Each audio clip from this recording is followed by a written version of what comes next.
Welcome to NAB Show Live. I'm Ryan Salazar, and of course, I'm so excited about the 2020 NAB Show. We're getting the NAB Show Live studio built right here in Fort Lauderdale, and we're going to transport it to Las Vegas really soon. So today we have a very special guest. You're in our first day of interviews, Amos Biegun, Managing Director at Vistex. How you doing, Amos?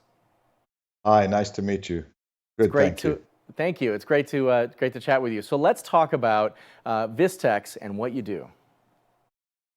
So Vistex is an enterprise software company. What we do is a complete set of rights management and contract management for audio-visual content, TV, film content, music, and merchandise and brand licensing, as well as royalty processing. And our unique proposition is that our software sits natively inside of SAP and allows you to have one single repository, one single solution for managing all of those transactions. Well, certainly a lot of NAB Show exhibitors that are working with, Fortune 500 companies that are working on a platform like SAP know that SAP is a massive, scalable platform that you can operate on in a huge corporation. So obviously Vistex is playing with the big boys for sure. I think that's really exciting. I watched a video on your website just a few minutes ago, and you guys have clients like I think I saw Nestle and some other companies like that. So it was pretty impressive stuff. Well, thank you. So Vistex is a large software company. We service many industries outside of broadcast and media as well. What we do is incentives and rebates management, trade promotion, and a lot of work with contracts that have complex conditions around them. Vistex got into this space acquiring my previous company, Counterpoint Systems, who were leaders in rights and royalty software, in 2014, in order to expand its expertise into this space. So the extension of contracts with complex conditions around them, rights management, and all the royalties and the financial transactions, which was a natural step for Vistex. So we're now part of a much larger software company, really prime position to tackle some of the complex challenges the media and broadcasting industry is facing today. All right, so certainly there's a digital revolution that's been going on the last 5 years, 10 years even. So rights management, it's a huge thing, right? Give us an example of a scenario where somebody would use your rights management system. Are there like auto detection scenarios and things like that? So I think the first thing starts with you have to have a repository of rights, whether you are a user of content or a creator of content or a sales or distribution company around content. You need to know what you have the rights to manage, what you have the rights to exploit, how you've procured those rights, and of course to net out what you might have sold or licensed out. So one of the ways our software is used is for distribution of content. A lot of companies have a large repository of content, and they have the rights associated with it. But over the years, they've granted licenses or sold rights to that content, whether for specific platforms or territories. So our software very intelligently shows them what they have available to sell or distribute, as well as presenting it to the user in a way that's very user-friendly. I'll give you an example. If you're a large Hollywood studio, you might be working with hundreds of thousands of pieces of different content, some of which you have already committed to other platforms or sold to other territories.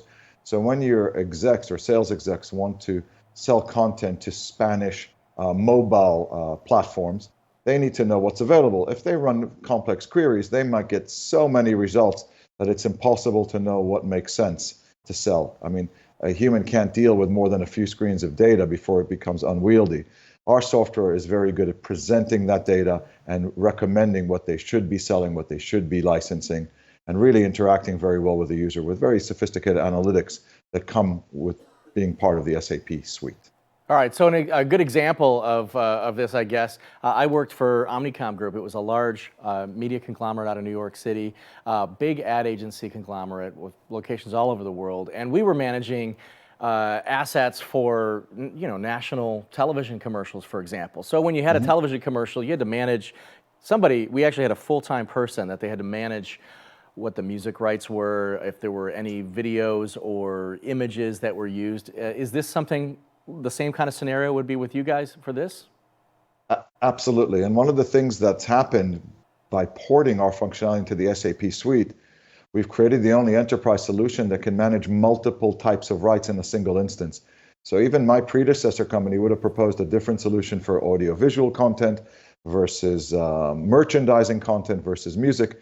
Here we can keep it all in one place. And the advantage we have, a little bit like your Omnicom scenario, where in order to put a piece of content on even a 30-second ad, you have to clear 8 or 10 different types of rights. We can do the same thing in our system with one single query, which means in all these new direct-to-consumer platforms where you need to work very quickly and very nimbly, we can allow companies to manage and clear rights efficiently and quickly. So Wow. that was a great example, your Omnicom example. Oh, great, thanks. Yeah, it came ringing in my head. I thought, wow, I remember when we were managing a lot of spots. You know, rights management it's a big deal, and it's in the digital age. You know, a lot of these companies that own the rights, they can auto detect that you're using them if you're not supposed to be, and of course you should be licensing those rights. So this helps you stay in the game and stay legitimate with everything. It's fantastic. All right, Amos, one question. Totally trick question. It has nothing to. It's not a trick question. It just has nothing to do with NAB Show, or maybe it sort of does. So when I go to Vegas, there are different restaurants I like to hit. I'm a foodie, so I like to hit all kinds of different places. I've never been to Old Town, believe it or not.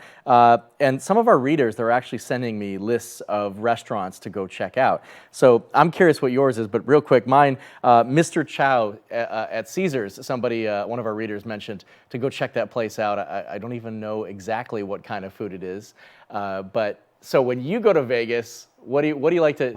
Is there a cool bar? Is there a cool restaurant? Part of town that you like to hang out in? So I was taken to Old Town once, and the Golden Nugget has a very old steakhouse, which I can't remember the name, but that was a very good restaurant. And then because I live in the UK, I actually like Mexican food, and there is a very famous Mexican restaurant on East Desert Road.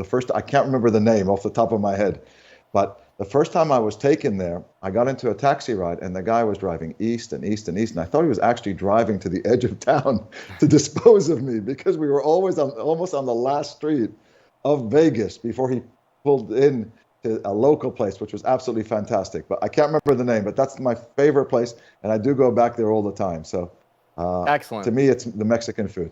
All right, cool. Amos Biegun, we'll see you at the 2020 NAB Show. You're the managing director at Vistex Incorporated, booth N3917. That's North Hall 3917 at the amazing Las Vegas Convention Center. We're going to see you in Las Vegas.